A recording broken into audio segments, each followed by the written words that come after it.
ಜಗತ್ತಿಗೆ ಉಪಾಸನ ಹೇಗೆ ಮಾಡಬೇಕು ಅನ್ನೋದನ್ನು ಹೇಳಿಕೊಟ್ಟು ಬಹಳ ದೊಡ್ಡ ಸಾಧನೆಯನ್ನು ಪ್ರಭುಪಾದರು ಮಾಡಿದ್ದಾರೆ. ಪರದೇಶಗಳಿಗೆ ಹೋಗಿ ಅಲ್ಲಿ ಅದನ್ನು ಪ್ರಚಾರ ಮಾಡಿ ಆನಂತರ ಮತ್ತೆ ಇಡೀ ವಿಶ್ವದಲ್ಲಿಯೇ ಆ ಜಾಗೃತಿಯನ್ನು ಮೂಡಿಸುವಂಥದ್ದು ತುಂಬ ದೊಡ್ಡ ವಿಷಯ.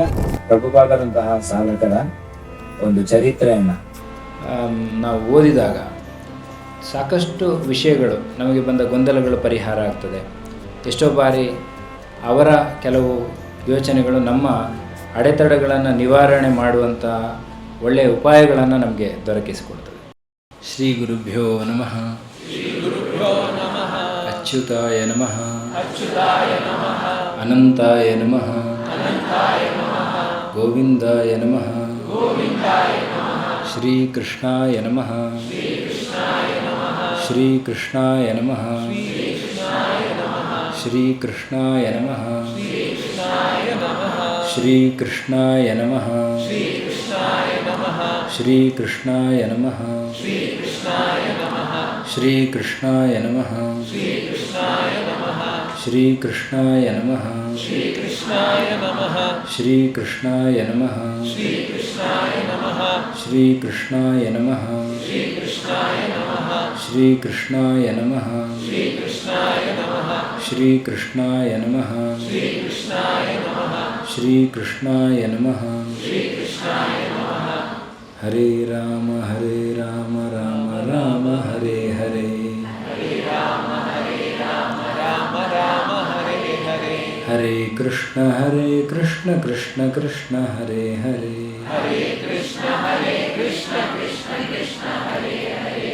ಶ್ರೀಕೃಷ್ಣ ಅರ್ಪಣಮಸ್ತು. ಹರೇ ರಾಮ.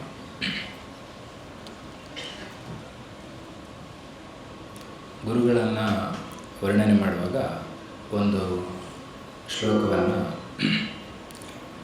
ಬಳಸಿದ್ದಾರೆ. ಅದು ಈ ರೀತಿಯಾಗಿದೆ.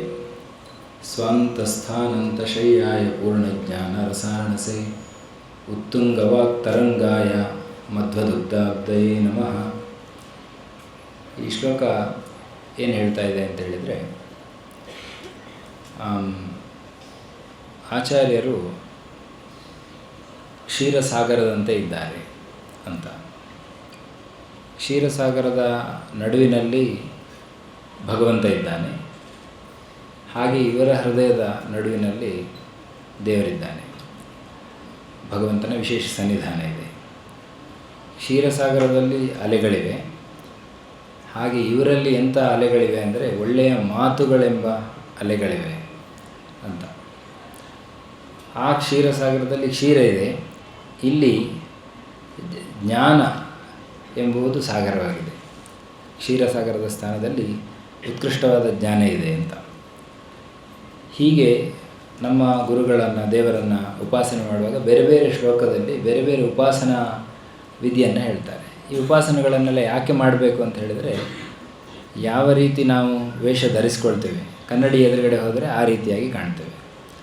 ಯಾವ ಉಪಾಸನೆಯನ್ನು ನಾವು ಹೆಚ್ಚು ಮಾಡ್ತಾ ಹೋಗ್ತೇವೆ, ಆ ಉಪಾಸನೆಯಲ್ಲಿ ಏನೇನು ವಿಷಯಗಳಿದೆ ಅದೆಲ್ಲವೂ ಕೂಡ ನಮ್ಮಲ್ಲಿ ದೇವರು ತೋರಿಸಲಿಕ್ಕೆ ಪ್ರಾರಂಭ ಮಾಡ್ತಾನಂತೆ. ನಮ್ಮೊಳಗೆ ಅವನ ಶಕ್ತಿ ಇದೆ, ಅವನು ವಿಶೇಷವಾದ ಆ ಶಕ್ತಿಯನ್ನು ನಮ್ಮಲ್ಲಿ ಜಾಗೃತಗೊಳಿಸ್ತಾನೆ ಅಂತ.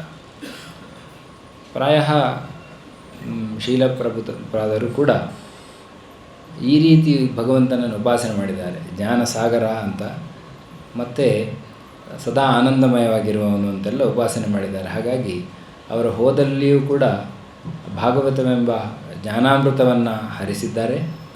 ಅದೇ ರೀತಿ ತಾವು ಕೂಡ ಆನಂದವಾಗಿ ಇರುವುದು ಅವರ ಬೇರೆ ಬೇರೆ ಭಾವಚಿತ್ರಗಳಲ್ಲಿ ಕಾಣ್ತದೆ. ಅವರ ಮುಖಭಾವದಿಂದ ನಮಗೆ ಗೊತ್ತಾಗ್ತದೆ ಅವರು ಆನಂದಮಯವಾಗಿ ಇದ್ದರು ಅಂತ. ಹಾಗಾಗಿ ನಮ್ಮ ಉಪಾಸನೆ ತುಂಬ ಮುಖ್ಯ ಆಗುತ್ತೆ. ತಾನೊಬ್ಬರೇ ಅನುಭವಿಸೋದಲ್ಲದೆ ಇಡೀ ಜಗತ್ತಿಗೆ ಆ ಉಪಾಸನ ಹೇಗೆ ಮಾಡಬೇಕು ಅನ್ನೋದನ್ನು ಹೇಳಿಕೊಟ್ಟು ಬಹಳ ದೊಡ್ಡ ಸಾಧನೆಯನ್ನು ಪ್ರಭುಪಾದರು ಮಾಡಿದ್ದಾರೆ. ಈಗಿನ ಕಾಲದಲ್ಲಿ ಬೇಕಾದಷ್ಟು ನಮಗೆ ಟೆಕ್ನಾಲಜಿ ಮತ್ತು ಟ್ರಾನ್ಸ್ಪೋರ್ಟೇಷನ್ ಫೆಸಿಲಿಟಿ ಇದೆಲ್ಲ ಇದೆ. ಮಾಡೋದು ಪ್ರಾಯ ಸ್ವಲ್ಪ ಮಟ್ಟಿಗೆ ಸುಲಭ ಅಂತ ಅನ್ನಿಸ್ತದೆ. ಆದರೆ ಆ ಕಾಲದಲ್ಲಿ ತುಂಬ ಕಷ್ಟ, ಒಂದು ಕಡೆಯಿಂದ ಇನ್ನೊಂದು ಕಡೆ ಹೋಗೋದು ಕಷ್ಟ. ಆನಂತರ ಹೋಗುವಾಗ ಇವತ್ತು ಎಲ್ಲಿ ನಾವು ಮಳೆಗಾಲದಲ್ಲೂ ಛತ್ರಿ ಹಿಡ್ಕೊಳ್ಳೋದೇ ಇಲ್ಲ, ಅವತ್ತು ಆಗೋದಿಲ್ಲ. ಒಂದು ನದಿ ದಾಟುವಂಥ ಸಂದರ್ಭಗಳಿರ್ತದೆ. ಹೀಗೆಲ್ಲ ಇರುವಾಗಲೂ ಕೂಡ ಆ ಭಕ್ತಿ ಅವರನ್ನು ಅಷ್ಟರ ಮಟ್ಟಿಗೆ ಅವರಲ್ಲಿ ಒಂದು ಸಾಧನೆ ಮಾಡುವಂಥ ಒಂದು ಶಕ್ತಿಯನ್ನು ಕೊಟ್ಟಿದೆ. ತುಂಬ ಬಾರಿ ನಾನು ಕೇಳಿದ್ದೇನೆ, ಇವತ್ತು ಕೂಡ ವೇದಿಕೆಯಲ್ಲಿ ಅದನ್ನು ಹೇಳಿದರು. ಅವರಿಗೆ 2 ಬಾರಿ ಹೃದಯಾಘಾತ ಆಗಿದ್ದರೂ ಕೂಡ ಅದನ್ನು ಮೀರಿ ಅವರು ಅಲ್ಲಿ ಕೆಲಸ ಮಾಡುವ ಸಾಮರ್ಥ್ಯ ಭಗವಂತನ ಅನುಗ್ರಹದಿಂದ ಅವರಿಗೆ ದೊರಕಿದೆ ಅಂತ. ಒಂದು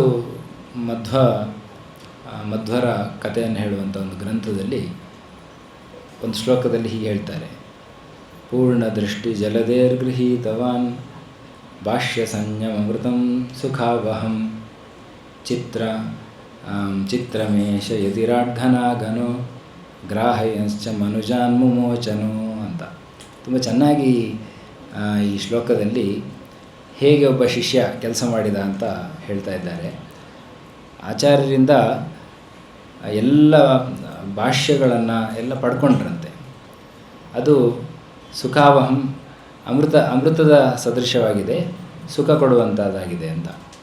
ಅದನ್ನೆಲ್ಲ ತೆಗೆದುಕೊಂಡು ಯತಿರಾಟ್ ಆದ ಅವರು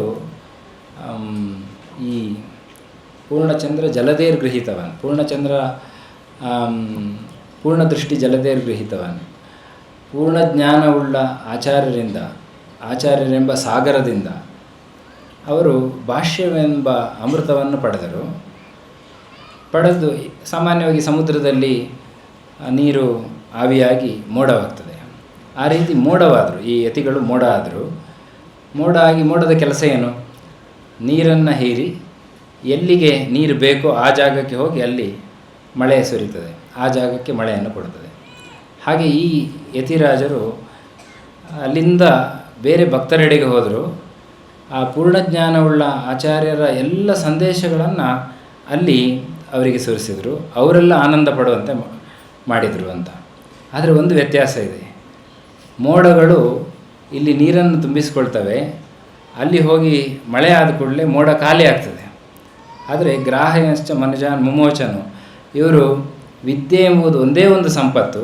ಆ ಸಂಪತ್ತನ್ನು ನಾವು ಗಳಿಸಿ ಇನ್ನೊಬ್ಬರಿಗೆ ಕೊಟ್ಟಷ್ಟು ನಮ್ಮಲ್ಲಿ ವೃದ್ಧಿ ಆಗ್ತದೆ ಅಂತ. ಹಾಗಾಗಿ ಇವರು ಸಂಪತ್ತನ್ನು ಕೊಟ್ಟರೂ ಕೂಡ ಇವರು ಬಿಡಲಿಲ್ಲ ಅಂತ. ಹಾಗಾಗಿ ಅದೇ ರೀತಿಯಲ್ಲಿ ನನಗೆ ಶೀಲಪ್ರಭುಪಾದರು ಕಾಣ್ತಾರೆ. ತಮ್ಮ ಗುರುಗಳಿಂದ ಏನು ಭಾಗವತ ಸಂದೇಶಗಳನ್ನೆಲ್ಲ ಪಡೆದರು ಅದನ್ನು ಕೇವಲ ತಮ್ಮ ಪಕ್ಕದಲ್ಲಿರುವವರನ್ನಲ್ಲ, ಇಡೀ ಪ್ರಾಯ ಇವತ್ತು ಕೂಡ ಅಷ್ಟೇ. ನಮ್ಮ ದೇಶದಲ್ಲಿ ಎಷ್ಟೋ ಬಾರಿ ನಾವು ಯೋಚನೆ ಮಾಡಿದರೆ ನಮಗೆ ವಿದೇಶದಿಂದ ಅದು ಪ್ಯಾಕ್ ಆಗಿ ಬಂದರೆ ತುಂಬ ಚೆಂದ ಕಾಣಿಸ್ತದೆ. ಹಾಗಾಗಿ ಅವರು ಆವಾಗಲೇ ಮನಗಂಡರು ಕಾಣಿಸ್ತದೆ. ಹಾಗಾಗಿ ನಮ್ಮವರನ್ನು ತಿಳಿಸುವುದು ಒಂದು, ಆದರೆ ಹೊರಗಡೆಯಿಂದಲೂ ಕೂಡ ನಾವು ಅದಕ್ಕೆ ಬೇಕಾದ ರಕ್ಷಣೆಗೆ ಬೇಕಾದ ಒಂದು ಕೆಲಸ ಮಾಡಬೇಕು, ಅವರಿಗೂ ಕೂಡ ಒಳ್ಳೆಯದಾಗಬೇಕು ಅನ್ನೋ ದೃಷ್ಟಿಯಿಂದ ಅವರು ವಿದೇಶಕ್ಕೆ ಹೋಗಿದ್ದು ತುಂಬ ಸ್ತುತಿಗೆ ಯೋಗ್ಯವಾದಂಥದ್ದು. ಅವರು ಹೊರದೇಶಗಳಿಗೆ ಹೋಗಿ ಅಲ್ಲಿ ಯಾರೋ ಒಬ್ಬರು ನಮ್ಮ ರಿಲೇಟಿವ್ ಇದ್ದಾರೆ, ನಮ್ಮದೇನೋ ಒಂದು 20 ಜನ ಇದ್ದಾರೆ, ಆವಾಗ ಹೋಗಿ ಕೆಲಸ ಮಾಡೋದು ಬೇರೆ. ಯಾರೂ ಇಲ್ಲದೆ, ಯಾವ ಸಹಾಯವೂ ಇಲ್ಲದೆ ಹೋಗಿ ಭಗವಂತನನ್ನೇ ನಂಬಿ ಹೋಗೋದು ಒಂದು ಬೇರೆ ವಿಷಯ. ಹಾಗೆ ಅಷ್ಟು ಭಕ್ತಿ ಶ್ರದ್ಧೆ ಇದ್ದರೆ ಮಾತ್ರ ಅದು ಸಾಧ್ಯ ಆಗ್ತದೆ. ಅಂತಹ ಕೆಲಸವನ್ನು ಮಾಡಿದ್ದಾರೆ. ಆ ದೇಶಕ್ಕೆ ಹೋಗಿ ಅಲ್ಲಿ ಅದನ್ನು ಪ್ರಚಾರ ಮಾಡಿ ಆನಂತರ ಮತ್ತೆ ಇಡೀ ವಿಶ್ವದಲ್ಲಿಯೇ ಆ ಜಾಗೃತಿಯನ್ನು ಮೂಡಿಸುವಂಥದ್ದು ತುಂಬ ದೊಡ್ಡ ವಿಷಯ. ಅವರು ಕೂಡ ಅದರಿಂದ ಜ್ಞಾನವನ್ನು ಮತ್ತಷ್ಟು ಗಳಿಸ್ಕೊಂಡ್ರು. ಅದೇ ರೀತಿ ಅವರು ಪಡೆದ ಜ್ಞಾನವನ್ನು ಎಲ್ಲರಿಗೂ ಕೂಡ ಅವರು ಕೊಟ್ಟಿದ್ದಾರೆ. ಹಾಗಾಗಿ ಅವರ ಒಂದು ಇಂತಹ ವ್ಯಕ್ತಿಗಳ ನೆನಪನ್ನು ನಾವು ಮಾಡಿಕೊಂಡಾಗ ನಮ್ಮ ಸಾಧನೆಗೆ ಒಂದು ಮಾರ್ಗ ಸಿಗ್ತದೆ. ಎಲ್ಲವೂ ನಾವು ಮಾಡಲಿಕ್ಕಾಗೋದಿಲ್ಲ. ಸಾಧಕರು ಏನೇನು ಮಾಡಿದ್ದಾರೆ ಅದನ್ನೆಲ್ಲ ನಾವು ಓದಿ ಅದನ್ನೆಲ್ಲವನ್ನೂ ನಾವೇನು ಮಾಡಲಿಕ್ಕಾಗೋದಿಲ್ಲ. ಆದರೆ ಪ್ರತಿಯೊಬ್ಬನಿಗೂ ಕೂಡ ದೇವರು ವಿಶೇಷವಾದ ಶಕ್ತಿಯನ್ನು ಕೊಟ್ಟಿರ್ತಾನೆ. ಆ ಒಂದು ತಳಹದಿಯಲ್ಲಿ ನಮ್ಮದೇ ಆದ ಪ್ರಯತ್ನಗಳನ್ನು ನಾವು ಖಂಡಿತವಾಗಿ ಮಾಡಬಹುದು. ಏನಿಲ್ಲದಿದ್ದರೂ ಆತ್ಮ ಸಾಧನೆ, ತನ್ನ ಶ್ರೇಯಸ್ಸಿಗಾಗಿ ತಾನು ಕೆಲವೊಂದಷ್ಟನ್ನು ಅಧ್ಯಯನ ಮಾಡುವುದು, ಅದೇ ರೀತಿ ಅದನ್ನು ಜೀವನದಲ್ಲಿ ಅಳವಡಿಸ್ಕೊಳ್ಳೋದನ್ನು ನಾವು ಖಂಡಿತವಾಗಿ ಮಾಡಬಹುದು. ಹಾಗಾಗಿ ಇಂತಹ ಪ್ರಭುಪಾದರಂತಹ ಸಾಧಕರ ಒಂದು ಚರಿತ್ರೆಯನ್ನು, ಚರಿತಾಮೃತ ಅಂತ ತುಂಬ ಚೆನ್ನಾಗಿ ಅದೇ ಅವಾಗ ಹೇಳಿದಂತೆ ಹೆಸರು ತುಂಬ ಚೆನ್ನಾಗಿದೆ. ಅದನ್ನು ನಾವು ಓದಿದಾಗ ಸಾಕಷ್ಟು ವಿಷಯಗಳು, ನಮಗೆ ಬಂದ ಗೊಂದಲಗಳು ಪರಿಹಾರ ಆಗ್ತದೆ. ಎಷ್ಟೋ ಬಾರಿ ಅವರ ಕೆಲವು ಯೋಚನೆಗಳು ನಮ್ಮ ಅಡೆತಡೆಗಳನ್ನು ನಿವಾರಣೆ ಮಾಡುವಂಥ ಒಳ್ಳೆಯ ಉಪಾಯಗಳನ್ನು ನಮಗೆ ದೊರಕಿಸಿಕೊಡ್ತದೆ.